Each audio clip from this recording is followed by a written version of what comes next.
سمعنا بالليل خبركم تملكتنا كاب تي في مدب قنقوا تقرنيا على تو مارد زينا كاب ساعة جميرون أبوهم كبليو مارد زينا أنا مرحو نازريت بريو حبيركم كتأنحي فلما حتصر زيناتات نلوم زبن مرها قبر حملو أسر شدوش شنط بسلسة بيليون فلستات نتخلام دلوم تاقليتهم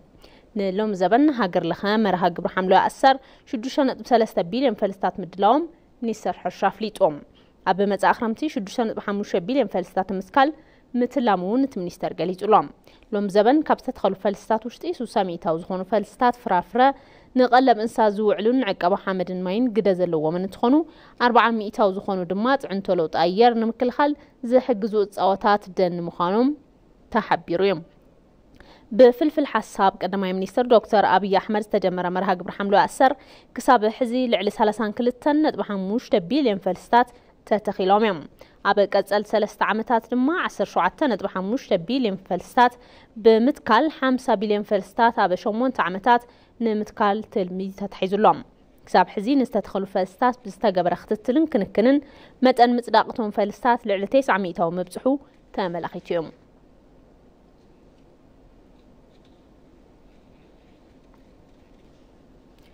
ناب الدوب بالسودان زوافر اللوخات عقاب سلام سنة سرعات مفناو تساليتهم نلوخ عقاب سلام ودب حورات منقستات ناب دوب السودان زوافر لعلوت مكوننات بوليس إثيوبيا سنة سرعات مفناو كمستقبرت حبيرهم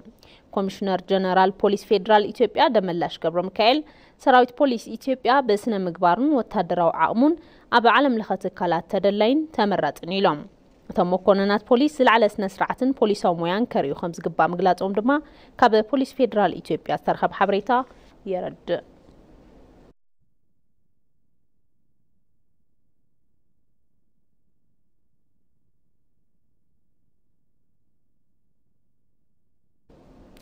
منيستر قدات وصائي أمباسادر تاياز كسلاسي مس أمباسادر رواندا بإثيوبيا جين تشارلز كارامبان تزاتيوم أبزتهم دما بكلتي أبون زواو قداتن قد محزي أب منغو خلتين هاقرات بحابار زي سرح اللوم زي تنحو قدات بزبالة أتتنخيرو كغتصل أبز خلال خونتات تزاتيوم كابز بتوسخي كلتيوم وقنات أب قدسالي أب كتماتات الديسابان كي قالين زلحونت بزبالة أبز تنخير اللخونتات كمستزاتيو كاب منيسر قدات وطأي زرخبني حبريتا يرد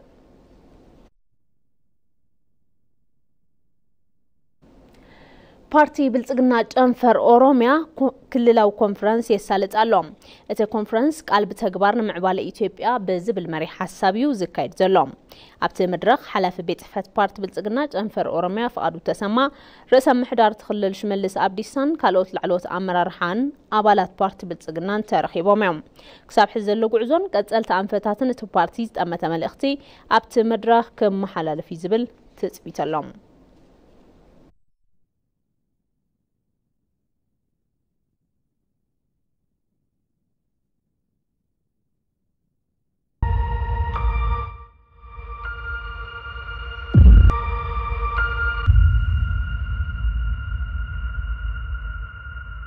أنا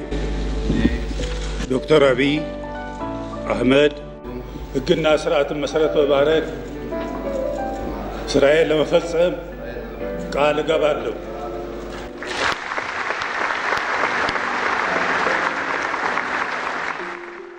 የመጀመሪያ ስራዬ አሁን እንደማደርገው ከህዝብ ጋር መነጋገር ሰላም መኖሩን ማረጋገጥ ወደ ልማት ፊታችንን ለማዞር የሚያስችል ድጋፍ መኖሩን ማረጋገጥ ነው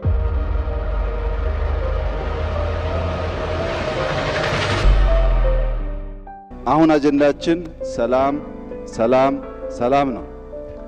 የዚህን ክልል ህዝብ እኛ የምናስበው ጀርባችን የሚጠብቅ ድንበራችን የሚጠብቅ ለራሱ ሳይኖረው ሳይተርፈው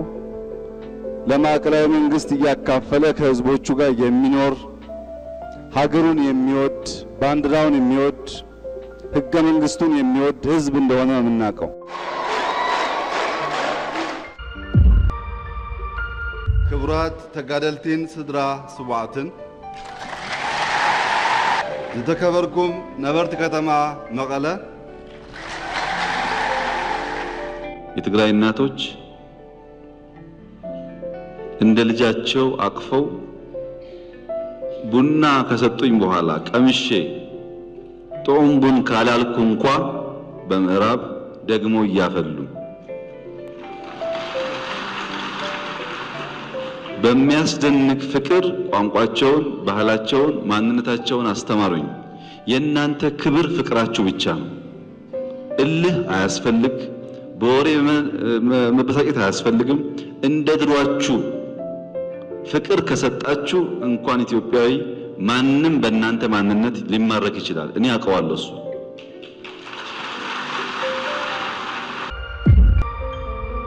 ወደ ቀድሞ ፍቅራችሁ ከተመለሳችሁ ሁሉም ነገር ቦታውን ይይዛል። በጥላቻ በኃይል መንፈስ ነገር ማየት አይጠቅምም። እኛም አካባቢ እኔም ባለሁበት እንዲሁ ችግር አለ። ብዙ አባቶች እንዳሉት መቀራረብ ያስፈልገናል፣ መነጋገር ያስፈልገናል፣ ይቅር መባባል ያስፈልገናል። በማያስፈልጉ ጉዳዮች ስንካረር ስንጣላ መዋል መተው አለበት። ኢትዮጵያን ተቆጣ አጅርቲ ብይሱን ሰሙ ጉዳ ቀብዲ ቀበየኛ ቀብዲ ረኮሽ ተቁማላ ተቆጣናን አመለ ዝሬፈተኒ ወሊን ደወየ ከንጀል አዱኛው እንደተበራጀር ተቁማን ገኝ ሙርቴሳ ለመፋ ጅብ ኦፍ ኬሳት ይበለሱ ወደናንተ የመጣ ትግራይ፣ ወደናንተ የመጣ ኦሮሞ፣ ወደናንተ የመጣ አማራ ቢያንስ ወገኖቼ ናቸው ይቀበሉኛል ብሎ አምኗችሁ መጥቷል ማለት ነው።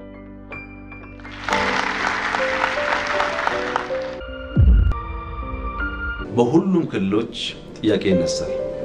አንደኛ መገንዘብ ያለብን ነገር አንዱ ክልል ከሌላው ክልል ድንበር የለው፣ የአስተዳደር ወሰን ያለው። ሁሉም ኢትዮጵያዊ በኢትዮጵያ ውስጥ በጋራ ለመኖር አንደኛው ስፍራ ከሌላ ስፍራ የሚለይበት አርቲፊሻል የሆነ የወሰን መለየት ለአስተዳደር ጉዳይ እንዲጠቅም ታስቦ የተሰራ እንጂ ማንንም ኢትዮጵያዊ ከአንድ ቦታ አንድ ቦታ ተንቀሳቅሶ መስራት መኖር እንደሚችል ሕገ መንግስቱ በግልጽ አስቀምጧል።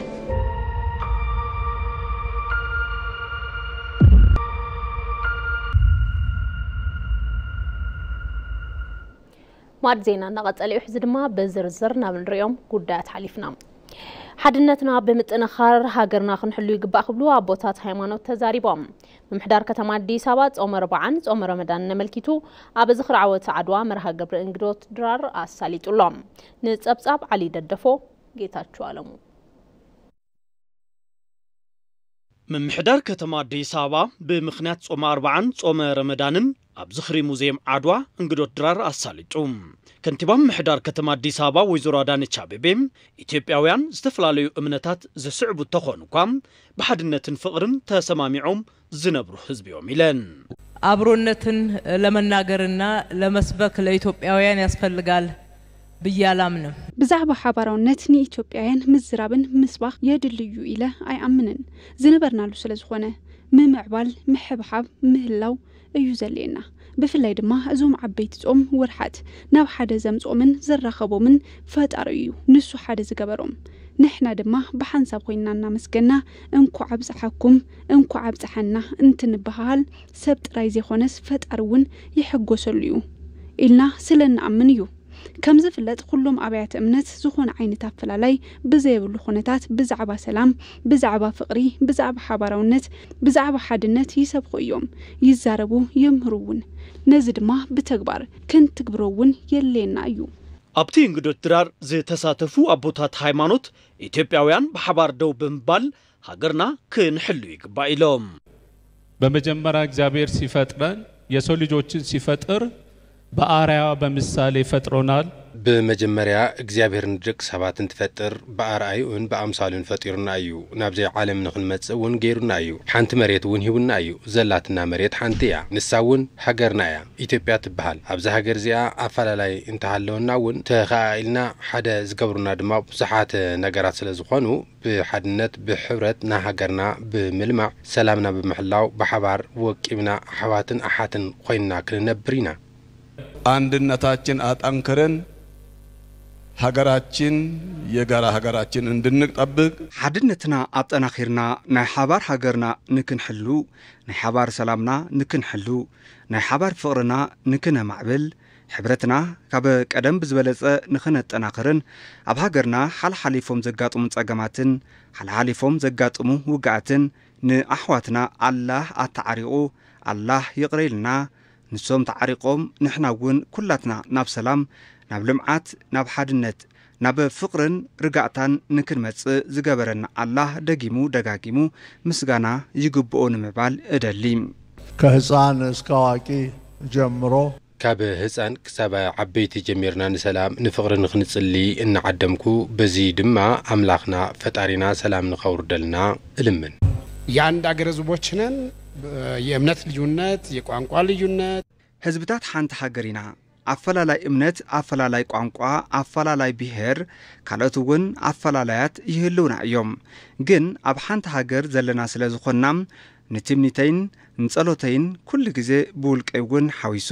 ዝጽልዮ ኣዝዩ ዝኸፍአ ጽልኢ ዘለዎም ሰባት ኣብዚ ምድሪ ኣለዉ ናትና እዮም እግዚአብሔር ንኹላትና ካብ ከምዚ ዓይነት ክፉእ ሓሳብ ነፃ ንክንወፅእ ኣብ ክንድኡ ንህዝብና መን ይኹን መን ብዘየገድስ ሰናይ ምሕሳብ ዘኽእለና ጸጋ እንተዝህበና ትምኒተይን ጸሎተይን እዩ በሀገራችን በየስፍራው ያሉት ችግሮች መፍትሄ የሚያገኙት ኣብ ሃገርና በብኸባቢኡ ዘለው ጸገማት መፍትሒ ዝረኽቡ ብከምዚ ዓይነት መንፈስ ትሕትናን ሓበራውነትን መንፈስ ምርድዳእን ምትሕግጋዝን እምበር ብዝኾነ መልክዑ ጸገማት መፍትሒ ክረኽቡ ኣይኽእሉን ፈጣሪና ዝሕጎስ ድማ ኩላትና ሰባት ስለዝኾንና እውን ብናቱ ኣምሳል ስለዝፈጠረና ብምዃንና እንትንደጋገፍን እንትንተሓጋገዝን ገሌና ንኻልኦትና እንትንሓስብን እንትንረዳዳእን ንሱ ኣብ ሰማይ ሕጉስ ይኸውን ተሳተፍቲ መርሃ ግብሪ እውን ከምዚ ዓይነት መርሃ ግብሪ ሓድነት ሃገር ዘጠንክር ብምዃኑ ዘለዎ ንዘይብሉ ብምሕጋዝ ነዚ እዋን ጾም ክነሕልፎ ይግባእ ኢሎም ዓብይ ግድብ ህዳሴ ኢትዮጵያ ሙሉእ በሙሉእ ክሳብ ዝዛዘም ቀትርን ለይትን ምስራሕና ክንቀጽል ኢና ክብሉ ሰራሕተኛታት እቲ ግድብ ገሊጾም ልዕሊ ዋጋ ዝተኸፈለሉ ግድብ ህዳሴ ኣብ ምዝዛም ብርክብ ምብጽሑ ሕጉሳት ምዃኖም ገሊጾም ኣሎም ንጸብጻብ ቶማስ ሃይሉ ሙሉእ ብርሃን ግርማይ እመቤት አለልኝ ካብ ዝሓለፉ 10 ዓመታት ናብዚ ግድብ ህዳሴ ናብራን ስራሕን ኮይኑ እዩ ኣብዚ ጸግም ኩነታት ኣየርን ከባቢ ኮይና ሃገርን ህዝብ ዘንበረላ ሓደራን ምውፃእ ላዕልን ታሕትን በለት ዘላ መንእሰይ እያ ምዝዛመት ህንጸት ድማ እቲ ዝዓበየ ሕልማ እዩ ግድቡም እንደዚህ በማለቁ በጣም ደስ ብሎኛል እዚ ግድብ እዚ ኣብ ዝብርክ በመጽሑ ብጣዕሚ ሕጉስቲ እየ ካብ እዋን ናብ እዋን ለውጥ እናምፀ ኣብ ዝሕዝ እዋን ኣመዛዘመ ብርክ እዩ ዝርከብ ስድራ ኾነ ሃገር ዘቕመጠና ሕድር ንምውፃእ እናጻዓርና ኢና ንርከብ ሎሚ ዘመን መበል 13 ዓመት ዝሓዘ ህንጸት ግድብ ህዳሴ ብዛዕሪ ኩሎም ኢትዮጵያውያንን ከምኡውን ከም እመቤት ዝኣመሰሉ ብርቱዓት ሰራሕተኛታት ግድብ ህዳሴ ኣመዛዘመ ብርኪ ምብጻሕ ክኢሉ እዩ 13 ዓመት እንግዲህ በጣም በጥሩ ሁኔታም ያሳለፍነው ጊዜ አለ ኣብ ውሽጢ 13 ዓመታት ብጽቡቅ ኩነታት ዘሕለፍና ይእዋን ኣሎም እቲ ግድብ ካብ ዝተጀመረሉ እዋን ትሒዝና እናስራሕና ስለ ዘለና ጽቡቅን ሕማቅን ኩነታት ኣሕሊፍና ኣብዚ ብርክ እዚ በጽሕና ኣለና ንዓይ ሓዊሱ መላእ ህዝብና ብዙሕ ነገር ዝረኣየሉ ግድብ እዩ ኣነ ድማ ከም ውላደይን ከም ስድራይን ዝሪኦ ግድብ ስለ ዝኾነ ኣብዚ ብርኪ ብምብጽሑ ብጣዕሚ ተሓጒሰ እየ ህዳሴ ግድብ በእውነቱ እንደምታዩት ግድብ ሕዳሴ ከም ትርእይዎ ለይትን ቀትሪን ብምስራሕና ኣብዚ ብርክ በጽሑ ኣብዚ ዘለው ሰራሕተኛታት ንዓይ ሓዊሱ 24 ሰዓታት ኢና ኣብዚ ንሰርሕ ነርና ኣብዚ ብርኪ ብምብጽሑ ድማ ብጣዕሚ ደስ ይሉና እዩ ንሕና ከም ዝተዛዘመ ኢና ንቆጽሮ ዝተረፈ ነገር ስራሕቲ ብሪጅ እዩ ተዛዚሙ እዩ ምባል ይካኣል እዩ ኣብዛ ሓለፉ 13 ዓመታት ኣዝዩ ፈታኒ ዝበሃል ኸይዲ ዲፕሎማሲን ህንጸት ዝሓለፈ እዚ ግድብ ኣብዚ ሕዚ እዋን ስራሕቲ ሲቪል 99 ሚእታዊ ከዛዘም ክኢሉ እዩ ውጽኢት ጻዕሪ መላእ ኢትዮጵያን ዝኾነ ህንጸት ግድብ ህዳሴ ውጽኢቱ ዝረኣየሉ መዓልቲ ከም ዝተቃረበ ድማ ምክትል ስራሕ መካየዲ ዓብይ ግድብ ህዳሴ ዝኾኑ ኣይተበላቸው ካሳ ገሊጾም እዮም የሚታወቀው ሁለቱ ኃይል ማመንጫ ዩኒቶች የመጀመሪያው ዩኒት ቀጥሎ ሁለተኛው ዩኒት ከም ዝፍለጥ ክልቲኦም መፈልፈል ዩኒታት ፈላማይ ዩኒትን ካልኣይ ዩኒትን እዮም ሕዚ ድማ እቶም ካልኦት ከኣትው ንምግባር ብዝለዓለ ጻዕሪ እንዳተሰርሐ እዩ ካብ ንጉስ ኃይለ ሥላሴ ጀሚሩ ዝተሓሰበ ፕሮጀክት እዩ ሓዚብ ዘሎ ወለዶ ጋህዲ ምዃኑ ድማ ዕድለኛታት ኢና ምባል ይከኣል እዩ ኣብዚ ግድብ እዚ ብዝተፈላለዩ ነገራት ንዝተሳተፉ ኢትዮጵያውያን ድማ ጻዕሮም ዝከሓሰሉ እዋን እዩ ዝመጽእ ዘሎ ንዝሓለፉ 13 ዓመታት ኣብ ህንጸት ዝነበረ ግድብ ህዳሴ ኣብዚ ሕዚ እዋን ልዕሊ 95 ሚእታዊ ከም ዝተዛዘመ ተገሊጹ እዩ ኣብ ክልል ትግራይ ንልዕሊ 75,000 ዜጋታት ተበጻሕ ዝገበረ ክታበት መንሽሮ በር ማህፀን ከም ዝተዋሃበ ቢሮ ጥዕና ትኽልል ፍሊጦም እቲ ክታበት ኣብ 76 ወረዳታት ሙሉእ ብምሉእ ከም ዝተባሃውን ተገሊጹሎም ተወሰኸለን መጽናዕታት ከም ዘመለኸትዎም ሕማም መንሽሮ በር ማህፀን በብርክ ዓለም ቀተልቲ ተባሂሎም ካብ ዝተቐመጡ ኣብ መበል ራብዓይ ደረጃ ዝርከብ እንትኸውን ናብ ኢትዮጵያ እንትንመጽእ ድማ ካብ መንሽሮ ጡብ ቀጺሉ ብቐታልነቱ ኣብ ካልኣይ ደረጃ ይርከብ ንዝቐታል ሕማም ንምክልኻል ዘኽእል ወፍሪ ክታበት ድማ ሚኒስተር ጥዕና ኣብ ዝተፈላለዩ ከባቢታት እንሃበ እንትኸውን ኣብ ክልል ትግራይ እውን ን75,120 ዜጋታት ተበጻሒ ዝገበረ ክታበት ከም ዝተዋሃበ ኣብ ቢሮ ጥዕና ክልል ትግራይ ኪላ ክታበት ህፃናትን ደቂ ኣንስትዮን ዝኾኑ ኣይተ ሰለሙን ኣሰፋ ንኢቲቪ ትግርኛ ብስልክ ሓቢሮም ክታበት 76,000 ዛክል ዘኽትብ ዛክል ተላይኽና እዩ ማለት ከስብኽነቱ ሓዊሲ ከጋጥም ዝኽእል ብኽነት ሓዊስኻ 76,000 ዛክል ቫክሲን መጽኢ ማለት እዩ እና ስለዚ ካብዚ ተኸቲቡ ዘሎ عن 5,120 ዝሓክል ተኸቲቦም እዮም ናብዚ ካብ ትምህርቲ ቤትና ኣብ ትምህርቲ ቤት ወጻኢት ኣብ ትምህርቲ ቤትና ካብ ትምህርቲ ቤት ወጻኢት ተኸቲቦና ስለዚ ኣብ ትምህርቲ ቤት 71,805 ዝኣክል ተኸቲቦና ካብ ትምህርቲ ቤት ወጻኢት ድማ 3,315 ዝኣክል ተኸቲቦና ስለዚ ናብ ክሳይ ክትነዱ ተና 4% ዝኣክላስ ካብ ትምህርቲ ቤት ወጻኢት ተኸቲቦም ዘላ እና ስለዚ ብክሳይ ካብቲ ዝሓዝናዮ ትልሚ ክንሪኦ ተለና ከባቢ 99.5 ሚእታዊ ዝኸውን ዕውት ነይሩ ወፍሪ ማለት እዩ በዚ ድማ ኣብ 76 ወረዳታት ሙሉእ ብምሉእ ኣብ 3 ወረዳታት ድማ ብኽፋል እቲ ክታበት ከም ዝተዋሃበ ገሊጾም ከም ትግራይ ሙሉእ ንበፅሐን ወረዳታት 76 ወረዳ እየን ካብተን 76 ወረዳ ሙሉእ በፅሕና ኣለና ኢና ካብዚአን ግን ተወሳኺ ብኽፋል ግልጋሎት ንህበን ወረዳታት ኣለዋ ንኣብነት ላዕላይ ማይጨው ተቢልና ላዕላይ ጸለምቲ ተወሲድና ማለት ብክስታይ ገይርና ምስ ቆላ ተንቤን ዘዋስኑ ኣለዉ ምስ ጠንቋ ምላሽ ዘዋስኑ ኣለዋ ከባቢታት ኣብኣተቱ ክታበት ተኻይዱ እዩ ብከምዛታ ዝኣመሰላ እውን እንዳምኹን ገይርና ክንረኽበን ንኽእል ከም ኦፍላውን ተመሳሳላይ ሳተውን ብኽፋል ሙሉእ ከይኾነስ ብኽፋሉ ኣብኣተን ተኻይዱ ስለዚ ናብ 79 ብሙሉእነት ተን 76 ብኽፋል ድማ ናፍተን 70 ናፍተን ብኽፋል ድማ ናፍተን 3 ወረዳ ሓዊስና ናብ 79 ወረዳ ተኻይዱ ማለት እዩ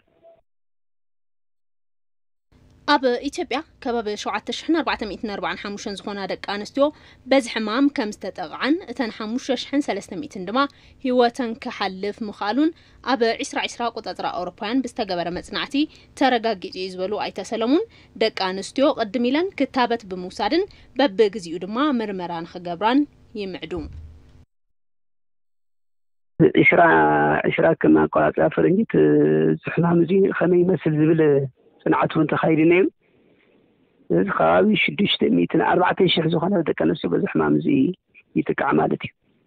ካብዚአን ድማ 341,000 ዝኾና ደቂ ኣንስትዮ በዚ ሕማም እዚ ይሞታ ናብ ኢትዮጵያ እውን ትመጽእ ዘለና ተመሳሳላይ ከም ዓይነት ጽንዓት ነይሩ ከባቢ 7,445 ዝኣክል በዚ ሕማም እዚ ተጠቂዐን ካብኣተን ድማ ከባቢ 5,300 ዝኾና እቲ ሕማም እዚ ክሞታ ኺለን እየን እና ስለዚ እዚ እተን ናብ ሕክምና መጽአን ተመርሚረን ብመጻ እውን ካብዚ ብላዕሊ እውን ይገድድ ይኽእል እዩ ንማለት ይዕድመና እዩ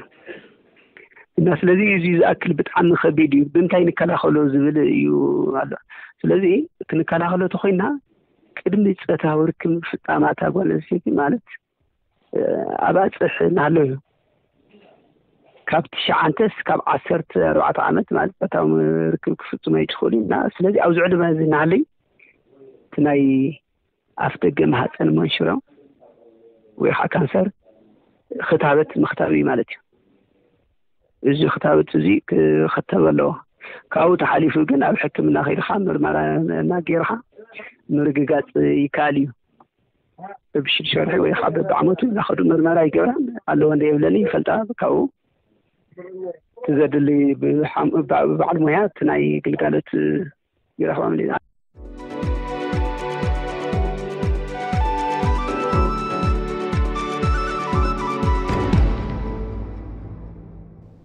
زين عدقام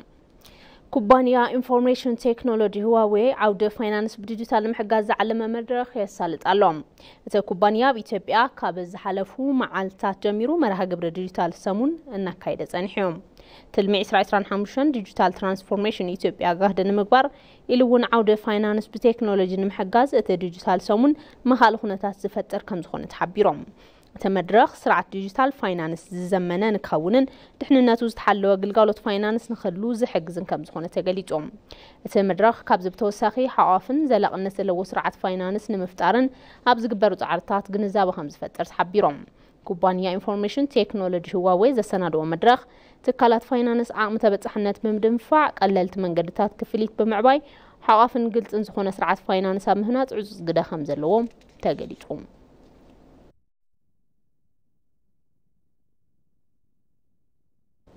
زينات عيم لعلوي بيت فرد بحبرات منقستات وتوص حجزن مقبن مدحانيتن ناب غازان خاطو زجدد وسانه وصيوم يخون برنت بيت فرد زوص وسانه اسرائيل زي كتقبلوا تخلي يخبلو تنتنتي سقاتهم نقمت يركبهم نصبصاب يوحنس فسها ابراهام سهام لعلي حدميتن سوعن حمشتن معاتታት زقطره ኩናት እስራኤል ሐማስ ሞት ጥሜትን ምፍንቃልን الناس عبق قصيلو يركب ابز ኩናት ዓለም ለኸ ሕግ ኩናት ዝበሃል ነገር ኣይሰርሕን بجمله بكبرت መጥቃዕትታት አየር መንበር ንጹሃን ዜጋታት ሆስፒታላትን መጽለሊ ስደተኛታትን ኣብ ደቃይቅ ናብዑና ይቀየሩሎም ብፍላይ እስራኤል ኣብ ጋዛ ትፍጽሞ ዘላ ካብ መጠን ላዕሊ መጥቃዕቲ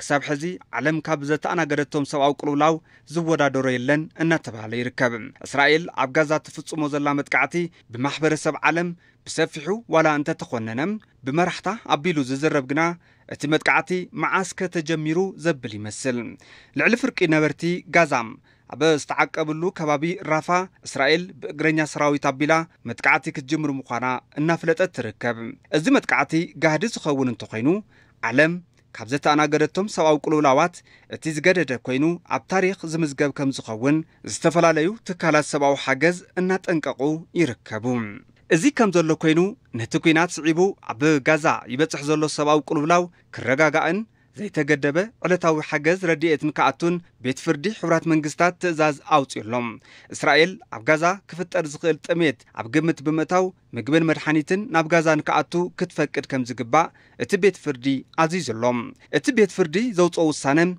عب غازا بستفتره سنة سباو حجز مخنيات عوشت سامون زخفت اميت كفتر كم زغيل زوطا حبريتا مملكاتو سعيبو يوم يخوننبر وانا صحفو دو حبرات منقستات أنطونيو غوتيريز نتيز زوطو وسانه عملكيتهم زبالو ونقر كم زي اللقيو تقاليتو زولهم وهاب قالتهم وانا صحفي ستيفن دوجيريش جن اتقوداي بقرباي كتاتلو كم زلو عملكيتهم كم مسرح كلنا أول هجرات تتكال نتوسانة تأمن تكوناي جبا وسانة بيت فردي تفصامي كم زخون ونأمن لعلوي بيت فردي ودو حبرات منقستات زتنكر عقمي كم زي بلو يمن اتي بيت فردي ولاكوا نتي تزاز انتوصام اسرائيل جن نتوسانة تقبلا تكباراوي كم زي تقبريو عب لندن ممهر كوليج كينج زخونو ألونسو غورمندي Many of the judges considered that Israel was not really complying with مبزحت يوم ديانو إسرائيل نتوسانة تجزأت كم زي كونت أب قمتات يوم مسقرب سواء حجز تتحاحزو أب قصالي أب دبوب أفريقيا نخكايد زحاتة التوجباء حجازيو أب غازات تكبر مدفع عليت مفتصامون زي مفتصامون نمر جازون وسانيو أتحسس سباي النت نايتو قدام الكيتو برنامج مجمع علم كلتا نتبي كلتا زخونو فلسطيناويان حصوص سباو حجز كم زدليو أفليتلهم عب مود داتا ورح جنبت زخفت أميت كفتر كم زخلون اتتكال أتنقيقهم ماد زينا قدم مززامو عند نتبسات زينا عبي قدب هداسة إثيوبيا ملؤ بملؤ خساب زازم قطرن ليتن مسرحنا خنقصلينا خبلو سراحتنياتات تقدب قليصهم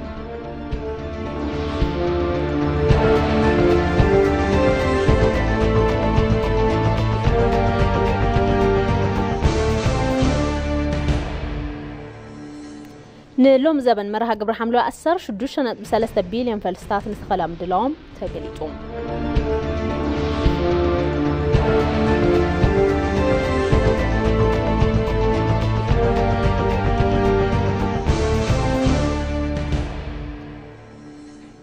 كابوتساي لعلواي بيت فردو حرات منقستات هتوص حاجز مقبن مرحانيتنا بغازان خاطو زقددو سانتيو